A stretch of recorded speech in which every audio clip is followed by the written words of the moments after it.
ये है माशाअल्लाह काबा मुशर्रफा के अंदर के प्यारे नज़ारे, सुभान अल्लाह बिहम्दी। और ये जो अंदर काबा के अंदर ये जो आपको 3 पिलर दिख रहे हैं ना, ये भी उसी ज़माने के हैं।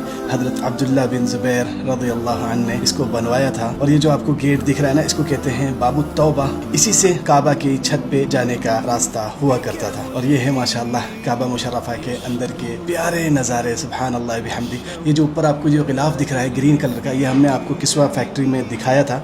और ये हर साल चेंज नहीं होता, ये कभी कभी चेंज होता है जब ज़रूरत पड़ती है। हमारे नबी की बड़ी ख्वाहिश थी ना कि काबा जो है ना हज़रत इब्राहीम अलैहिस्सलाम के ज़माने में जिस तरह था ना वैसा बन जाए। तो हमारे नबी के बाद हज़रत अब्दुल्ला बिन ज़ुबैर रज़ियल्लाहु अन्हु ने हमारी नबी की ख्वाहिश पे ना काबा के जो ये दरवाज़ा जो ऊपर है ना, इसको बिल्कुल नीचे कर दिया और सामने भी एक दरवाज़ा बना दिया। और हतीम का जो हिस्सा है ना वो भी काबे के अंदर ले लिया। फिर उस ज़माने में ना लोग जो है काबा के अंदर एक दरवाजे से दाखिल होते थे, नफिल अदा करते थे और दूसरे दरवाजे से बाहर निकल जाते थे।